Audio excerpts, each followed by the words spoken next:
E agora, estamos de volta também pela Rádio Jovem Pan, falando do São Paulo Futebol Clube, uma nova denúncia nos bastidores do São Paulo. O UOL trouxe a informação que chegou aos cardeais do São Paulo, inclusive ao presidente Harry Massis Jr., uma denúncia envolvendo a filha do presidente, Cristina Massis. O presidente do Conselho Consultivo do clube, Ives Gandra da Silva Martins, marcou uma reunião de emergência para tratar do assunto hoje, às 3 horas da tarde, às 15 horas desta sexta-feira. Do lado, viu? Aqui no Jardins. Aqui do lado. Eu vou lá, vou passar lá para dar uma olhadinha como é que vai ser o negócio. Acho que vai ter manifestação. Vou lá, zoeira, vamos lá. Ajudar no bate-fundo lá. Os detalhes são mantidos em sigilo, mas a apuração trouxe que trata-se de uma denúncia de venda de ingressos por Cristina para show no estádio do Morumbi em 2024. O valor da venda que foi levado a Massis inicialmente é de pouco mais de R$3 mil. A reunião do Conselho Consultivo foi marcada em caráter emergencial. O ex-presidente Júlio Casares, que sofreu impeachment há um mês, confirmou presença aí na reunião. Ele é do Conselho Consultivo Todos do São Paulo. Os presidentes fazem parte. O ex-presidente do Conselho Deliberativo e do clube são... Leco. O Leco. Pimenta. O Carlos Miguel Aidar. Todos são. Houve conselheiros que pediram adiamento, mas ouviram como resposta que o encontro é inadiável pela importância do assunto. Massis disse à coluna do UOL que buscou informações com a própria filha e que ele próprio pedirá que o caso seja encaminhado à Comissão de Ética do São Paulo para investigação. Sem citar nomes, o presidente também comentou que já tentaram usar o caso para chantageá-lo para interromper as mudanças que ele tem feito dentro do São Paulo. Então, o Conselho Consultivo do São Paulo vai se reunir para debater o assunto. Vocês citaram aqui alguns dos membros, né, do Conselho Consultivo. Eu tenho aqui na pauta também, né, o Leco, o Carlos Miguel Aidar, tem também Júlio Casares, confirmou presença. Ou tem Aires, né, presidente do Conselho aí, deliberativo. Enfim, Paulo Amaral Vasconcelos, presidente do clube entre 2000 e 2001. O Pimenta, que já foi citado aqui, José Carlos Ferreira Alves, presidente do Conselho do São Paulo entre 2011 e 2013, Ives Granda da Silva Martins, presidente do Conselho Consultivo em 2 ocasiões já. Então a gente está falando aqui, né, dessa reunião que vai acontecer, de uma nova denúncia nos bastidores do São Paulo, Bruno Prado. É o ano político do São Paulo fervendo. Sim, e tudo isso eu falo desde que estavam analisando se Casares cairia ou não. Isso são coisas separadas. Uma coisa é se teve coisa errada, se teve coisa ilegal, se teve corrupção. Isso aí eu não tenho como chegar aqui e dizer tal pessoa cometeu um ato ilegal, ilícito. Eu não tenho como fazer isso. Isso aí são as autoridades responsáveis devem investigar e provar se teve alguma coisa ou não.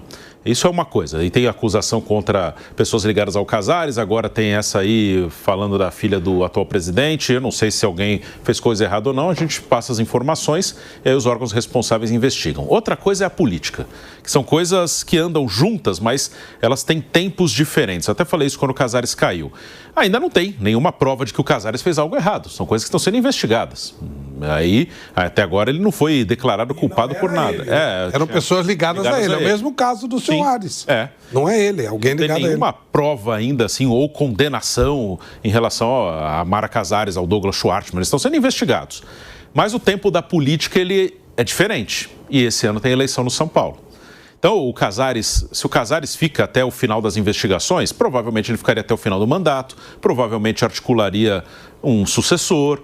E o tempo da política, ele é mais rápido. Tem que resolver isso logo, tem eleição, o Casares caiu, a maioria do conselho aprovou, os sócios, nem chegou ao sócio porque ele renunciou depois que ele perdeu no conselho. E claro que quem está hoje no poder também vai ter os seus adversários. Né? E o presidente atual, o Harry Massis, ele disse que não vai concorrer. Mas será que não vai mesmo?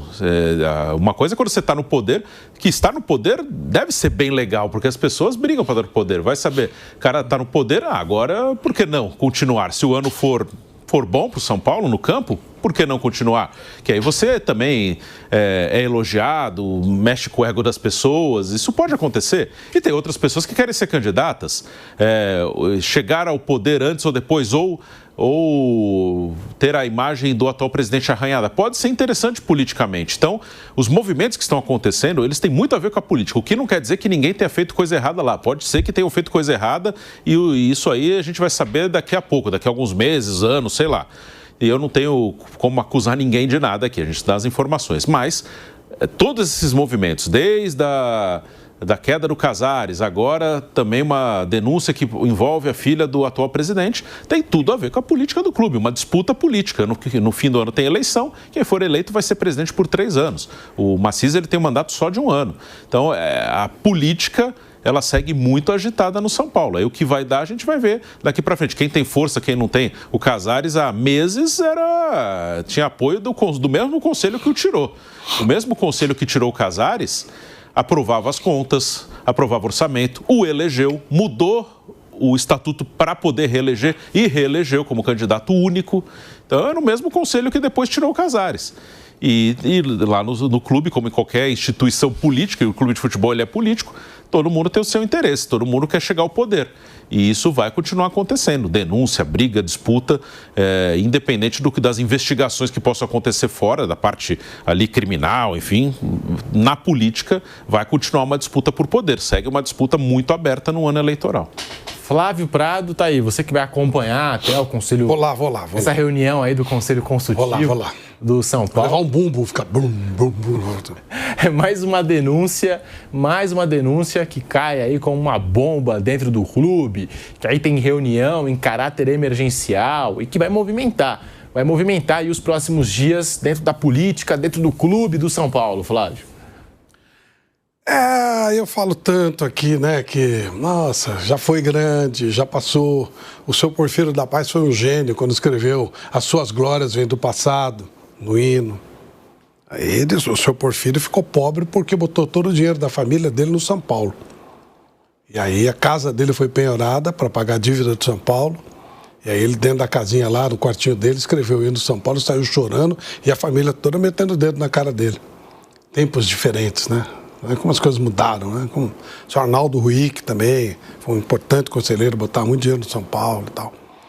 Mas a gente nota que, por exemplo, os shows no Morumbi são uma festa não para o clube, né?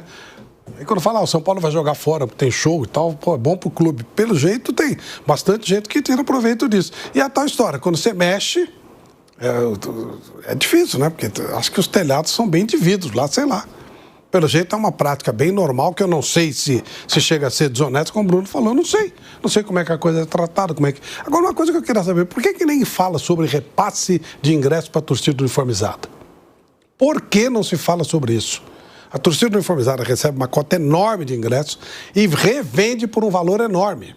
Ela bota ela é cambista dos ingressos de São Paulo, gerando, inclusive, um abandono de muita gente que era sócio-torcedor, que bancava o clube no jogo da LDU. Por que não se fala disso? Porque os ingressos, ok, tem que apurar, tem que ver. E a história de torcida uniformizada, que aliás tem quase todos os clubes. Por que isso ninguém toca, ninguém fala sobre isso? Eu acho assim, o Bruno fala assim, as denúncias vão acontecer até a política. Depois que for escolhido o presidente, seja ele quem for, ele vai ganhar aquela aura, né, de santinho, e aí ele vai ficar lá, até que vem uma nova eleição e aí começa a aparecer as coisas. E o funcionamento vai continuar exatamente igual. Existe uma frase bem antiga que diz o seguinte: quando você quer manter as coisas como estão, troque. Faz uma confusão, troca e fica tudo igual. Tá aí, nova denúncia, Vamp, dentro do São Paulo Futebol Clube. Ano político, o Casares aí foi afastado. Ele sofre o impeachment, depois ele acaba renunciando ao cargo, né? Antes da Assembleia dos Sócios. O processo estava avançando e, enfim, aí conforme o processo avança, o Casares acaba renunciando ao cargo de presidente do São Paulo.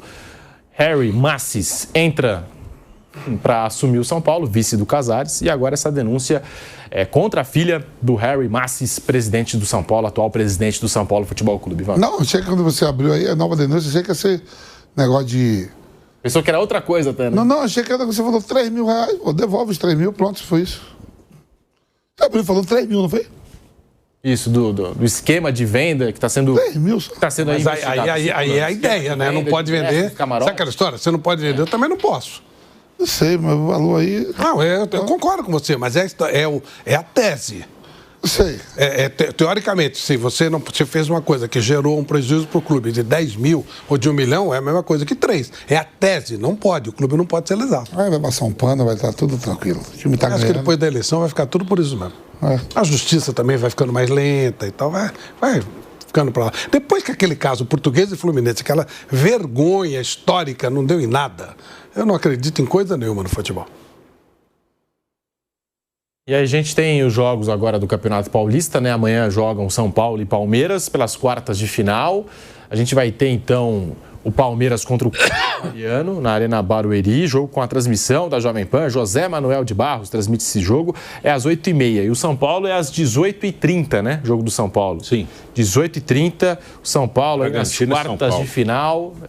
Parada dura aí pro São Paulo. Bragantino e São Paulo lá na casa do Bragantino, lá em Bragança Paulista. A gente pode fazer aqui uma rodada de palpites.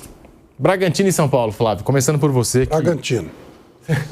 2-1 São Paulo. Surpresa a 0. O Flávio Prado falando Bragantino contra São Paulo. O São Paulo nunca venceu lá. Nem quando o São Paulo era grandão e o Bragantino menor que ele. Hoje que a coisa inverteu, imagina, continua favorito. Tô achando que o Bragantino, não sei, chega nesses jogos assim, acho que o São Paulo vai levar. 2-1 São Paulo pra mim. Pra mim, 1-0 São Paulo. Bruno. Acho que se fosse no Morumbi, São Paulo, lá em Bragança, acho que passa o Bragantino. E o Palmeiras, se comparado ao São Paulo, o Palmeiras tem o Capivariano na Arena Barueri. Palmeiras passa, né, Palmeiras. gente? Acho que é unanimidade. Aí 5-0. 5-0. Aí é sacanagem. Acho que vai ser bem tranquilo. Aí realmente é dose, né? Se o Capivariano conseguir essa proeza, primeiro que vai ser muito engraçado. E segundo, vai ser a maior surpresa do ano, né? Vai. Mas não acredito, não. Pode ser a estreia do John Arias, tem tudo pra ser a estreia do colombiano com a camisa do Ele Palmeiras. gasta 25 milhões de euros e estreia pensou? contra o Capivariano. Muito bom. Pelo Campeonato Paulista. Se não for contra o Capivariano, é contra o Fluminense, que é o ex-clube dele. É bem futebol brasileiro, né? O Ronaldo não estudou em Itumbiara e terminou a carreira em como é o nome da cidade lá, do Tolima? Ibagué. Ibagué. É bem futebol brasileiro. Olha só, 25 milhões de euros estreia contra o Capivariano. Pô, parabéns.